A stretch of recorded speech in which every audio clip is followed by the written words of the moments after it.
වේදනාව දැනෙන කැම නිසා නෙවෙයි දත්වල සංවේදීතාවය නිසායි. විසඳුම නව සෙන්සිටිව් එක්ස්පර්ට් by සිග්නල්. තත්පර 30න් වේදනාවට සහනයක්. නැවත මතුවීම වැළැක්වීමටද උපකාරී වේ. දත්වල සංවේදීතාවය නිසා ඇතිවන වේදනාව ඔබත් පරාජය කරන්න. නව සෙන්සිටිව් එක්ස්පර්ට් by සිග්නල්.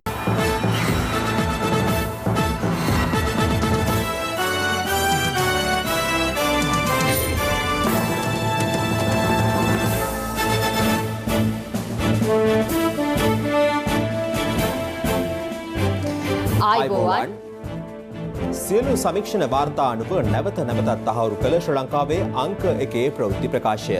පැත්ත ගියත් ඇත්ත කියන හිරු රාත්‍රී 9:55 ප්‍රධාන ප්‍රවෘත්ති ප්‍රකාශය සමගින් මම අමිල්නාත් මාසිංහගේ. මම ඉෂාරා දේවේන්ද්‍ර. මුලින්ම පුවත් සිරස්තල.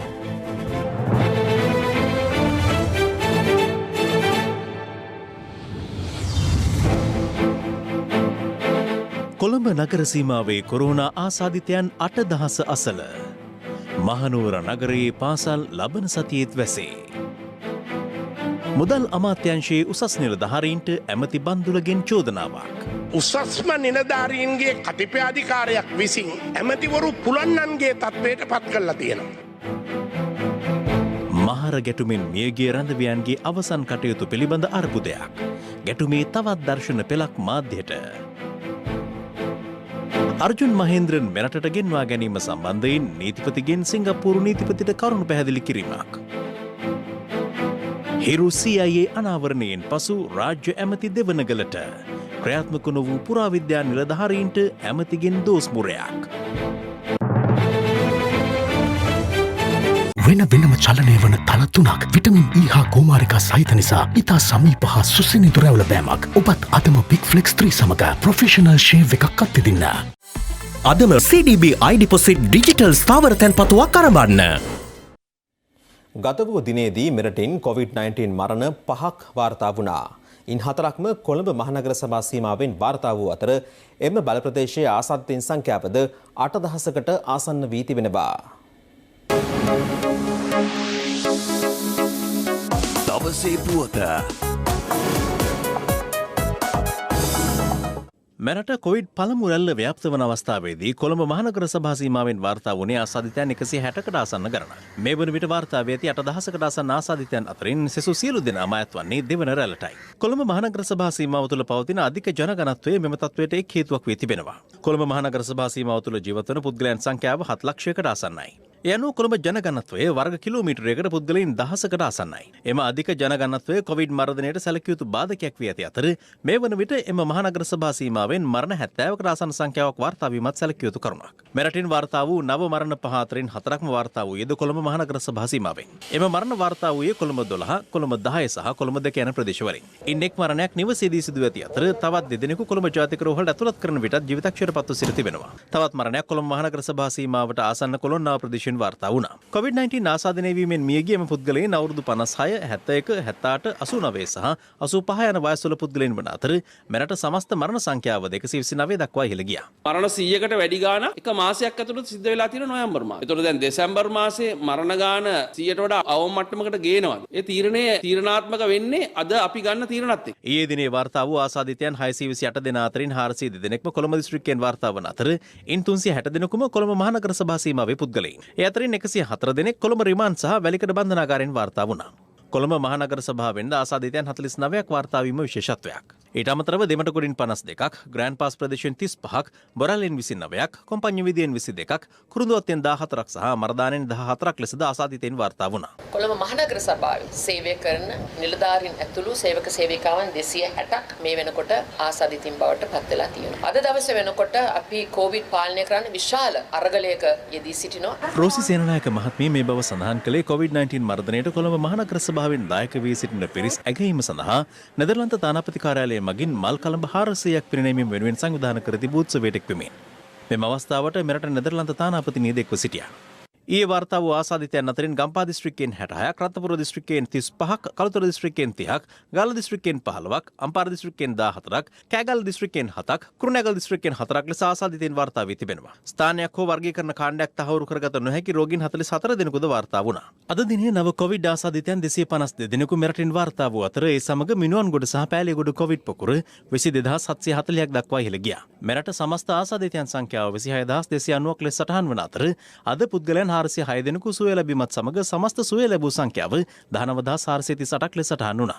මේ අතර බණ්ඩාරගම අටලුගම ප්‍රදේශයේ COVID-19 ආසාදිතයෙකු ලෙස හඳුනාගෙන ප්‍රතිකාර සඳහා රැගෙන යාමට තැත් කළ අවස්ථාවේදී මහජන සෞඛ්‍ය පරීක්ෂකවරුන්ට කෙළ ගැසූ පුද්ගලයා අත්අඩංගුවට ගැනීමට පොලිසිය සමත් වී තිබෙනවා.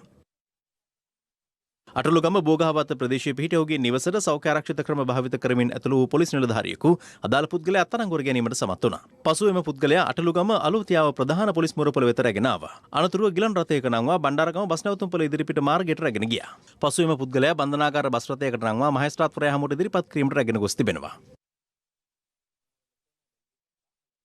එහිදී මහේස්ත්‍රාත්වරයා නියෝග කළේ මේ මාස 17 වනදා දක්වා අදාළ පුද්ගලයා ආරක්ෂිත බන්ධනාගාරගත කිරීමටයි. සංචලන සීමා පැනවුවත් තාමත් සීග්‍රයෙන් අටලුගම තුළ මේ COVID-19 රෝගය ව්‍යාප්ත වෙමින් පවතිනවා. වර්තමානයේ සිදු කරපු PCR පරීක්ෂණ වලින් 50%ක රෝගීන් වාර්තා වීමේ ප්‍රතිශතයක් තියෙනවා. ඒ නිසා එතනින් එහාට ගිය සංවිධානාත්මක වැඩපිළිවෙලක් මෙම රෝගය වැළැක්වීම සඳහා අටලුගම ප්‍රදේශය තුළ ක්‍රියාත්මක කළ යුතුව පවතිනවා.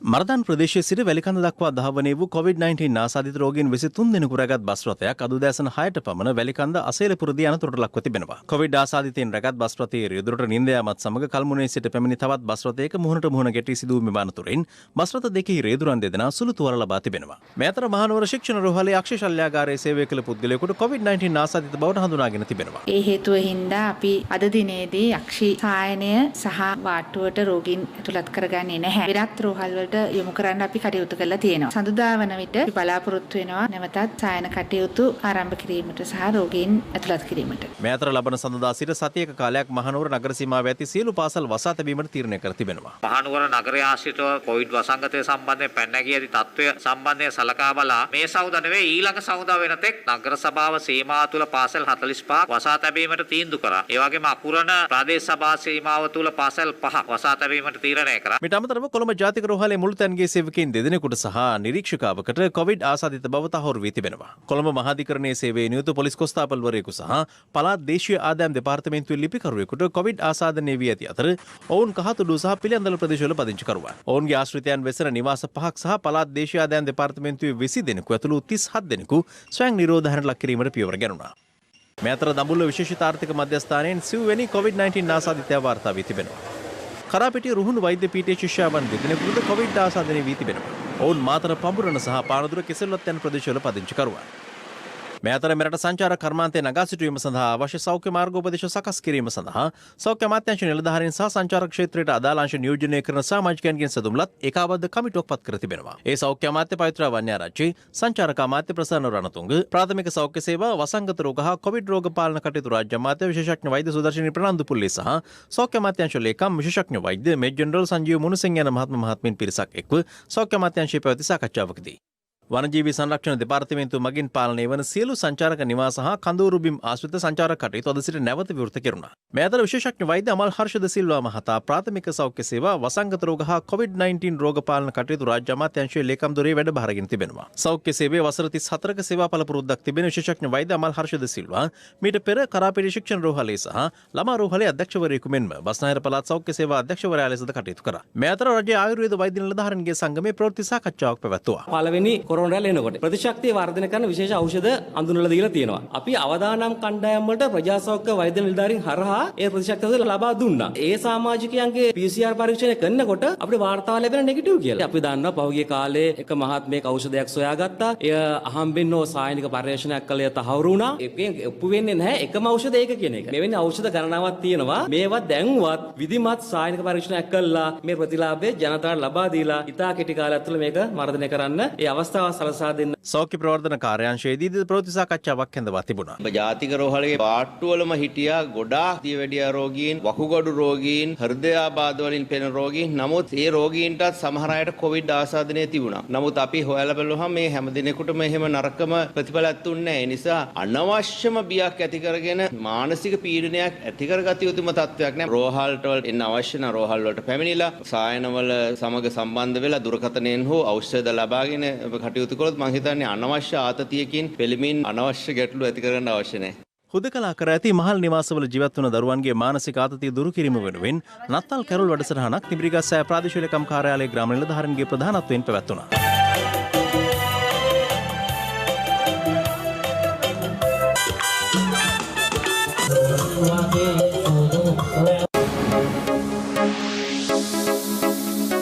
දවසේ පුවත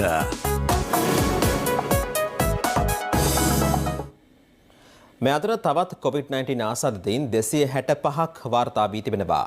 ඒ අනුව අද දිනය තුල වාර්තා වූ මුළු ආසාදිතයින් සංඛ්‍යාව 517ක්. ගෝලීය වසංගතය හමුවේ ලොව බලවත් රටවල් පෞද්ගලික න්‍යායපත්‍ර අනුව කටයුතු කිරීමේ අනිසි ප්‍රතිඵල දශක ගණනක් ලෝකයට අත්විඳීමට සිදුවනු ඇති බව එක්සත් ජාතීන්ගේ සංවිධානය පවසනවා.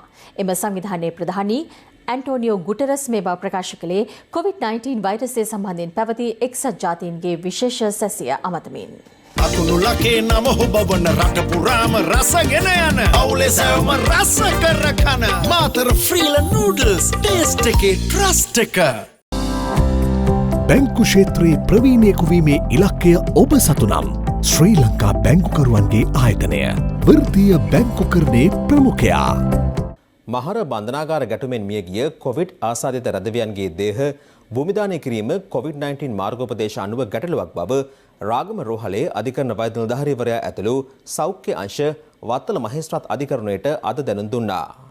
මේ අතර අපරාධ පරීක්ෂණ දෙපාර්තමේන්තුව මහර බන්ධනාගාරයේ ඇති වූ ගැටුම සම්බන්ධයෙන් අදත් ප්‍රකාශ සටහන් කරගෙන තිබෙනවා. මහර බන්ධනාගාරයේ පසුගියදා ඇති වූ ගැටුමට අදාළ තවත් දර්ශන පෙළක් මාධ්‍ය වෙත නිකුත් වුණා.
පරීක්ෂණ දෙපාර්තමේන්තුව තවදුරටත් විශේෂ පොලිස් කණ්ඩායමක් මගින් පරීක්ෂණ පවත්වනවා. ඊයේ දිනේදී ප්‍රකාශ 30ක් පමණ සටහන් කර තිබෙනවා. බන්ධනාගාර නිලධාරීන් 13 දෙනෙක්ගේ, ඒ වගේම රැඳවියන් 12 දෙනෙක්ගේ, එක් වෛද්‍යවරයෙක්ගේ සහ පිරිමි හෙද නිලධාරීන් 4 දෙනෙකුගේ ප්‍රකාශ මේ අතර වෙනවා. සමස්ත ප්‍රකාශ සංඛ්‍යාව මේ වන විට 56ක් සටහන් කර තිබෙනවා. ප්‍රකාශ සටහන් කිරීමේදී සාමාන්‍ය ප්‍රතිකාර සඳහා භාවිතා නොගන්නා ඖෂධ පෙති 21000ක් පමණ තිබුණු බවට වාර්තා වෙනවා. මේ පෙති අතරින් විශේෂයෙන්ම ආටේන් නැමැති ඖෂධය ඇතුළු තවත් පෙති වර්ග 6ක් සම්බන්ධයෙන් අපරාධ පරීක්ෂණ දෙපාර්තමේන්තුවේ අවධානය යොමු වී තිබෙනවා. එම පෙති වර්ග ඖෂධ විශේෂඥයන් වෙත ඉදිරිපත් කර ඒ සම්බන්ධයෙන් විශේෂඥ මතයක් ලබා ගැනීමටත් ඒ වගේම විශ්ලේෂකයන් වෙත ඉදිරිපත් කිරීමෙන් විශේෂඥ මතයක් ලබා ගැනීමටත් බලාපොරොත්තු වෙනවා. මෙවැනි පෙති වර්ග පානය කිරීමෙන් පසුව කලහකාරී තත්ත්වයක් සමහර රැඳවියන් ඇති කළ බවට යම් යම් තොරතුරු ලැබුණා. එම තොරතුරු සනාථ කර ගැනීම සඳහායි මෙවැනි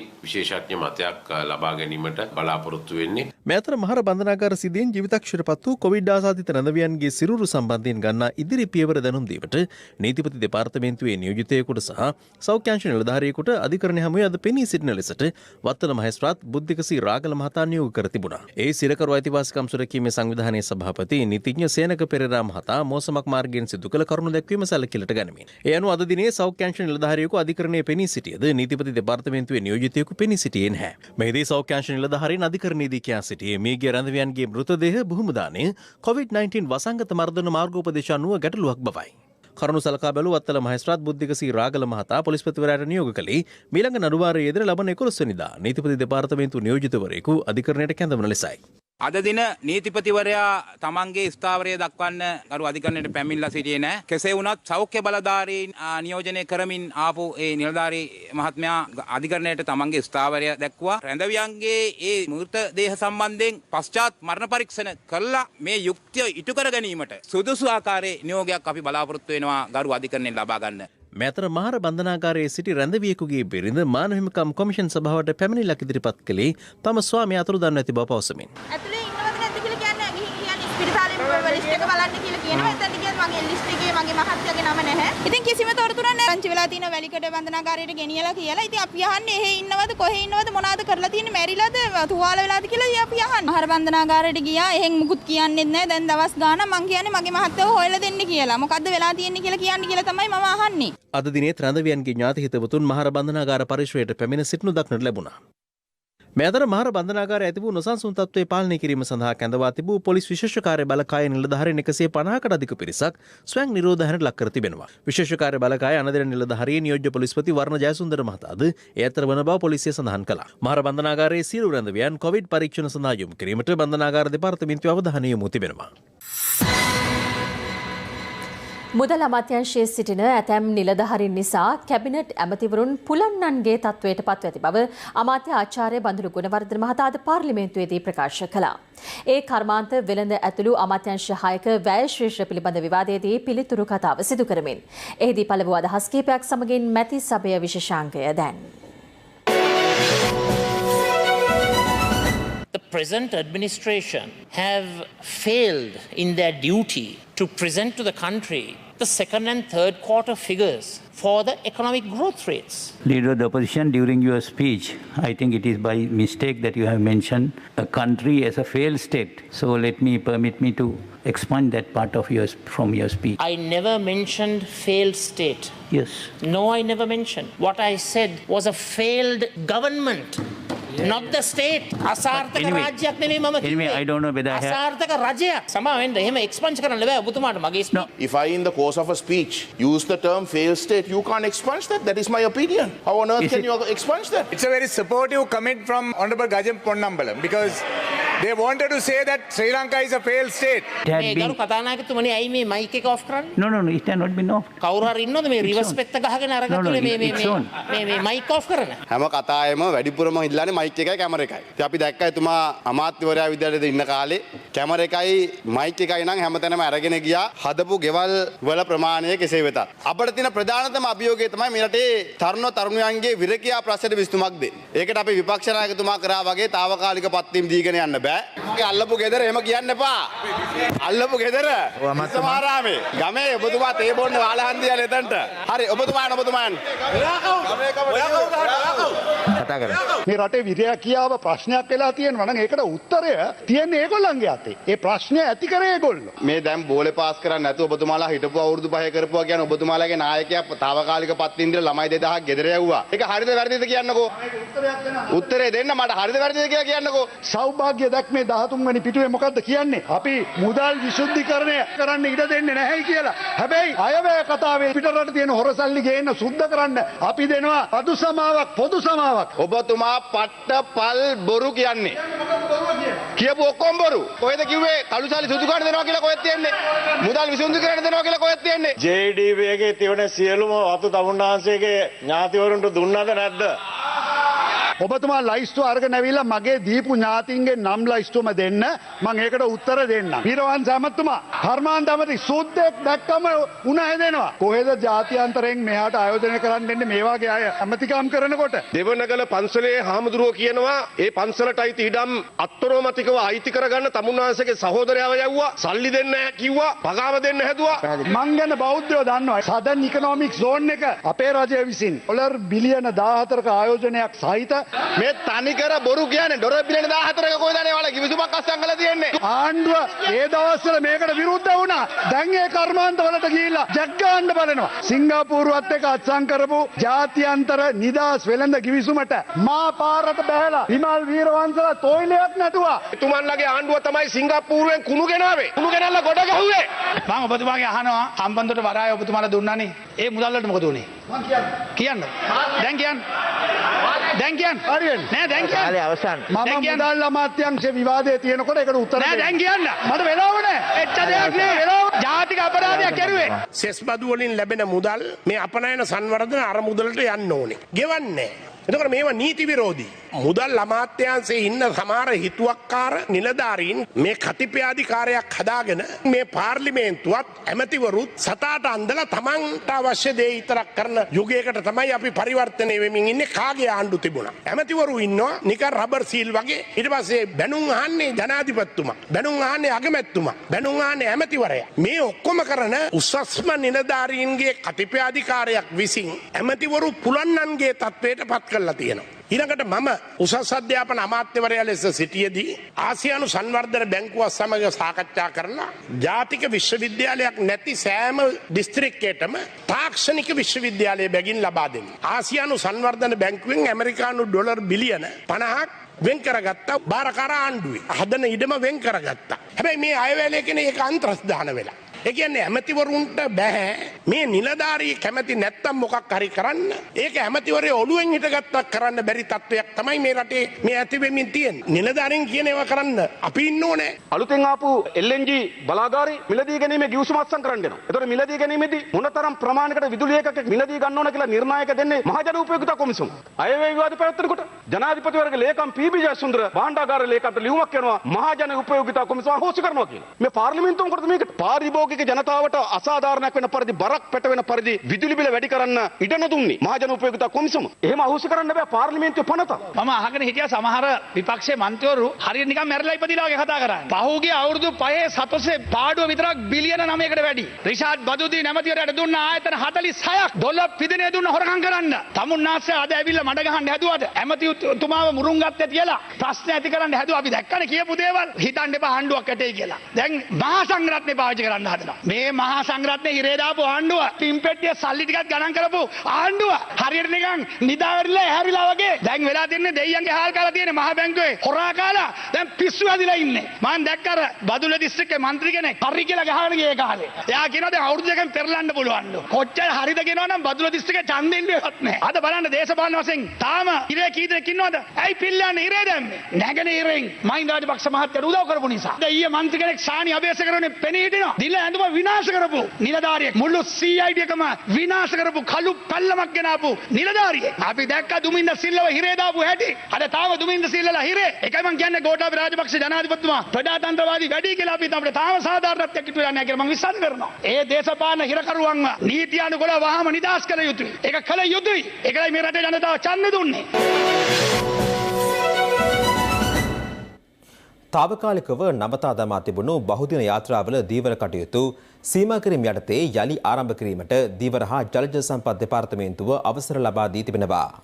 මේ අතර කාලගුණ විද්‍යා දෙපාර්තමේන්තුව දැනුම් දෙන්නේ බුරවි සිරිකුණාටුව දිවරෙන් ඉවත්ව ගියද ප්‍රදේශ කිහිපයකට තවදුරටත් වැසී ඇති විය හැකි බවයි. දිවයිනේ උතුරු පළාත හරහා හමාගිය බොර විසුලුකුණාටුවෙන් පවුල් 13368ක පුද්ගලයන් 44848ක් පීඩාවට පත් වුණා. සුලිකුණාටුවත් සමග ඇදහැරුණු අධික වර්ෂාවෙන් බලපෑම් එල්ල වූ වවුනියාව ප්‍රදේශයේ වැව් බැමි කිහිපයක් පිළිසකර කිරීමට යුද හමුදා සමාජිකයින් එක්ව කටයුතු කරන ආකාරයයි මේ.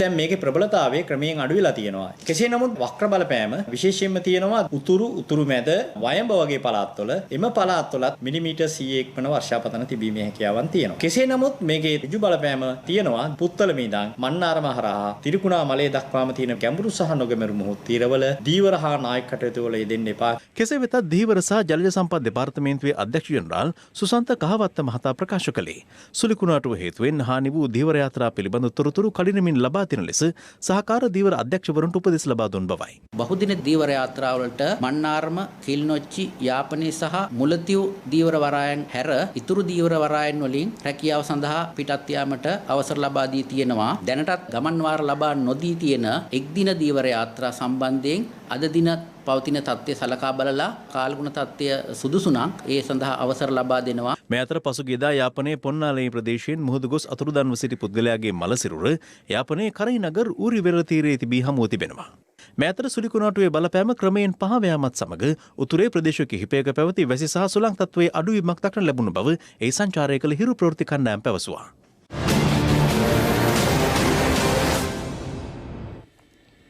පසුගිය යහපාලන රජයේ ප්‍රබලයන් අපරාධ පරීක්ෂණ දෙපාර්තමේන්තුවේ නිලධාරීන්ට බලපෑම් කර ඇතමුන්ගෙන් දේශපාලන පරිගැනීම් සිදු කර ඇති බව අරුන්දික ප්‍රනාන්දු සහ සිසිර ජයකොඩි යන රාජ්‍ය අමාත්‍යවරුන් පෙන්වා දෙනවා.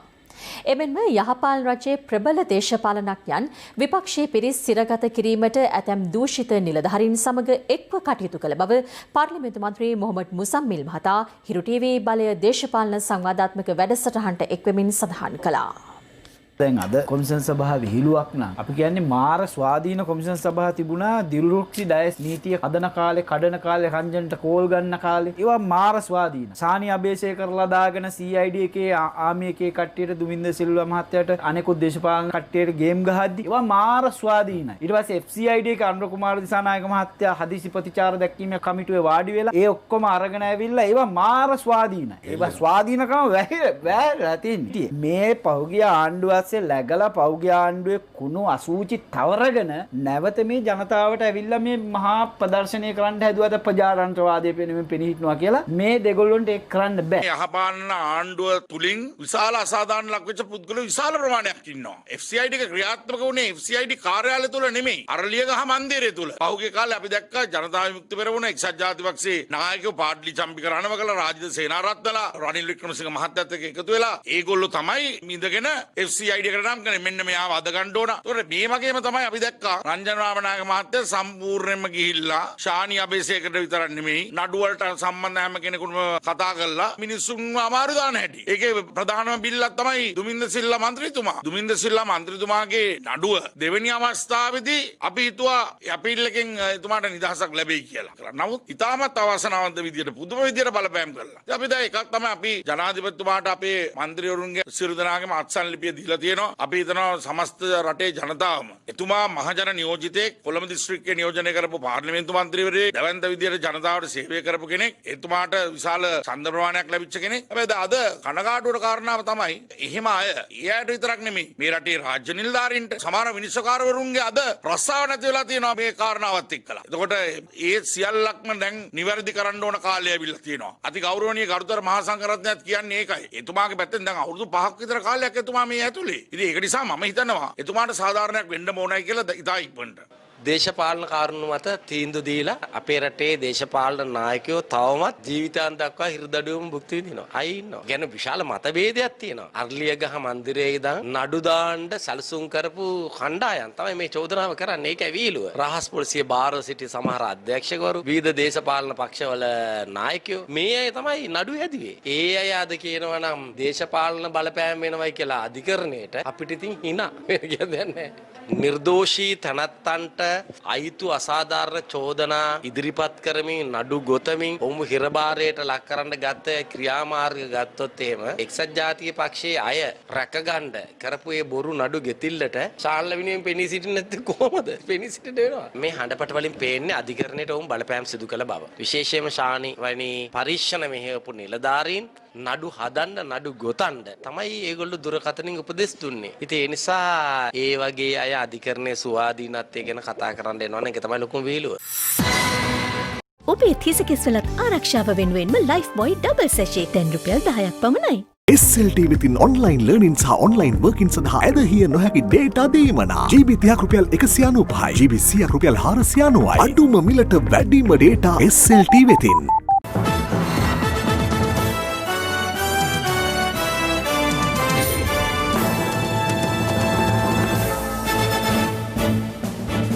දිවයිනේ වියලි කලාපයේ බහුලව සරුවට වැවෙන මුරුංගා ඔබට නුහුරු නුපුරුදු ආහාරයක් නෙවෙයි. නමුත් ඔබ දැන සිටියාද මෙය බහු සෞඛ්‍ය වාසි ලබා දෙන ශාකයක් බව. බෝ නොවන රෝග රසකට දිව ඔසුවක් මෙන්ම ප්‍රතිශක්තිකරණය ඉහළ ලංවන මුරුංගා පිළිබඳ අප කළ සොයා බැලීමක් මේ.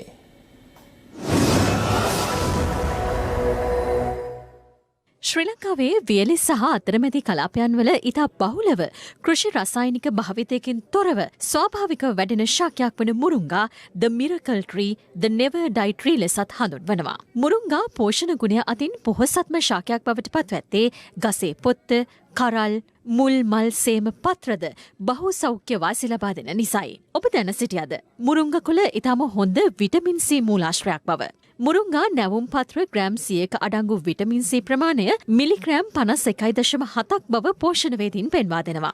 එය අපගේ දෛනික විටමින් C අවශ්‍යතාවයෙන් 70ත් 80ත් අතර අගයක් සම්පූර්ණ කිරීමට තරම් බල සම්පන්න වනවා.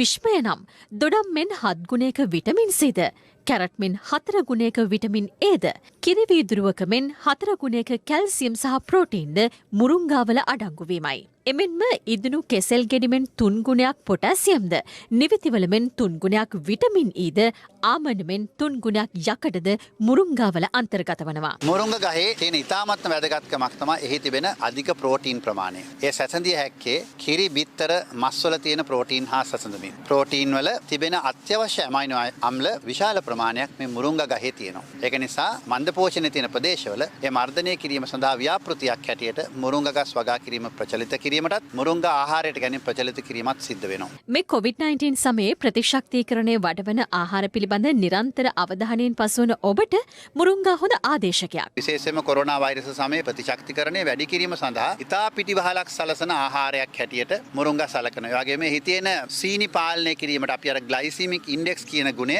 ඉතාමත්ම ප්‍රශස්ත මට්ටම් වල තියෙන ශාකයක්. ඒ වගේම තමයි පිළිකා, අදිරුදර පීඩනය, දියවැඩියා වැනි රෝගීන්ට අවශ්‍ය කරන ආහාර සම්පාදනය කර ගැනීමේදී මුරුංගා ආහාරයට ගැනීම අපේ ප්‍රෝටීන උණතාවයට පිළියමක් හැටියටත් රක්තහීනතාවයට ප්‍රතිචාර දැක්වීමටත් පිළිකාකාරක වෙච්ච අවස්ථාවලදී ප්‍රතිඔක්සිකාරක ගුණය ප්‍රතිශක්තිකරණය වැඩි කරන වෛද්‍ය මතය අනුව දියවැඩියාව, පිළිකා, අක්මා ප්‍රදාහය ආදී බෝ නොවන රෝග රැසකට මුරුංගා දිව ඔසුවක්. එමෙන්ම නිර්මාංශ ආහාර රටාවකට යොමු වී සිටින පුද්ගලයන්ගේ ප්‍රෝටීන අවශ්‍යතාවය මුරුංගා කුල ආහාරයට ගැනීමෙන් සපුරා ගැනීමට හැකිවීමද විශේෂත්වයක්. අද වන විට වියලා කුඩු කරගත් මුරුංගා කොළ ලෝපුරා ජනප්‍රිය පෝෂණ අතිරේකයක්. මුරුංගා පත්‍ර ව්‍යංජනයක් හැටියටත් පත්‍ර වේලා කුඩු කරගෙන කුඩු ආහාරයට මුසු කිරීමත් බොහෝ රටවල සිද්ධ වෙනවා. ඒ විතරක් නෙමෙයි මුරුංගා පත්‍ර බැද ආහාරයට ගැනීමත් සිදු කරන්නට පුළුවන් බව හොයාගෙන තියෙනවා. තවදුරටත් මුරුංගා මුල් අරගෙන රසකාරකයක් හැටියට පාවිච්චි කිරීමත් නිසා අපිට මේ බෝනෝන් රසංගතයට මුහුණ දීමට මුරුංගා ගැස ගැන අපි දක්වලා තියෙන අවධානය මීට වඩා වැඩි කළ යුතු බව මම මෙතනදී සඳහන් කළ යුතුයි. ඓතිහාසික දෙවනගල රජමහා විහාරස්ථානයට අයත් ඉඩම් ආක්‍රමණය සම්බන්ධයෙන් හිරු CIA අනාවරණයෙන් අනතුරුව ඒ පිළිබඳව සොයා බැලීමට රාජ්‍ය අමාත්‍ය විදුර වික්‍රමනායක මහතා අද එම විහාරස්ථානයට පැමිණියා. මෙම විහාරස්ථානය ආශ්‍රිතව සිදු ඇති පුරාවිද්‍යා විනාශය සම්බන්ධයෙන් සොයා නොබැලූ රාජ්‍ය නිලධාරීන්ට එහිදී අමාත්‍යවරයාගෙන් එල්ල වුණේ දැඩි දෝෂ දර්ශනයක්. ඓතිහාසික දෙවනගල පුරාවිද්‍යා පුදබිම ආශ්‍රිතව සිදු කරන අනවසර ඉදිකිරීම් හා ඉඩම් කොල්ලයන් සම්බන්ධයෙන් හිරු CIA රටට අනාවරණ කළේ වරක් දෙවරක් නොවේ. එම තොරතුරු රටට හෙළි කිරීමේදී හිරු CIA කණ්ඩායමට නොයෙක් තර්ජන සහ බාධාවලටද මුහුණ දීමට සිදු වුණා. එහි ආසන්නතම සිදුවීම වූයේ පසුගිය පළමුවනිදා හෙම්මාතගම හිරු ප්‍රාදේශීය වාර්තාකරු සමන් විජය බණ්ඩාර මහතා ප්‍රදේශවාසීන්ගේ තර්ජනයන්ට ලක්වීමයි.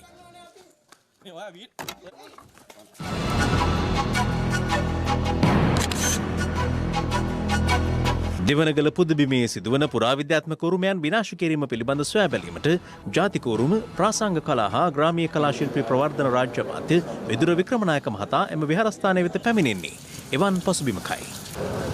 එම අවස්ථාවට පුරාවිද්‍යා අධ්‍යක්ෂ ජනරාල් මහාචාර්ය සනරත් දිසානායක මහතා ඇතුළු රාජ්‍ය නිලධාරීන් පිරිසක් දික්ව සිටියා. 2007 තමයි ඔය සඳකඩ පොහොර විනාශ කරේ. දඩුවම් දීලා තියෙනවා රුපියල් 50000ක් දඩේකුත් ගහලා දෙනවා. ඉතින් මේ රුපියල් 50000න් පස්සේ සඳකඩ පහන එනවද?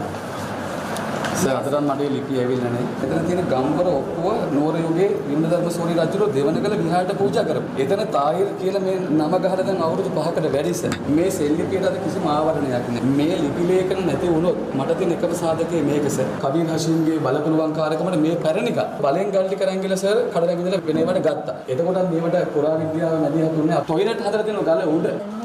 නෑ පොඩි. ඔය යවුවද මේ වගේ? එයාගේ සීල් එක දෙලා සර් තියෙන ඔරිජිනල් ලිපි. එතකොට මේකට උත්තර කො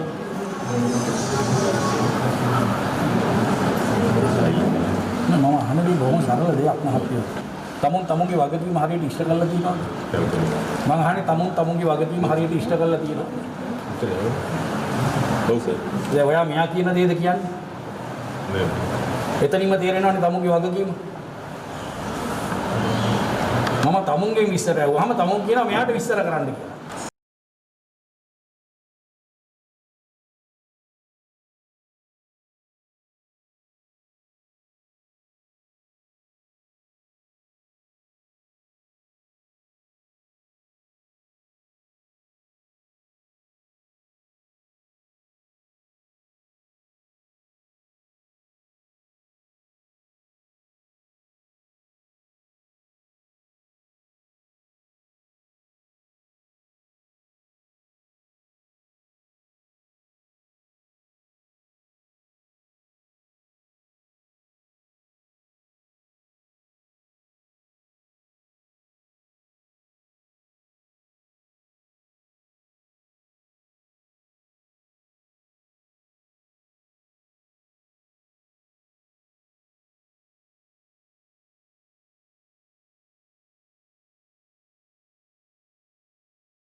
සේෆ්ගාඩ් හෑන්ඩ් සැනිටයිසර් නවතම නිෂ්පාදන පෙළ නීරෝගිමත් දිවියකට මහා බ්‍රිතාන්‍ය විශ්වවිද්‍යාලයන්ට අනුබද්ධ විශ්වවිද්‍යාල ප්‍රතිපාදන කොමිසම මගින් පිළිගත් තොරතුරු තාක්ෂණය ඉංජිනේරු විද්‍යාව හා ව්‍යාපාර කළමනාකරණ උපාධි පාඨමාලා සමග ඔබේ අධ්‍යාපන දිවියේ ඉදිරි පියවර තබන්න බඳවා ගැනීම ආරම්භ කර ඇත. 0772 66 55 55 ස්ලිට් ඇකඩමි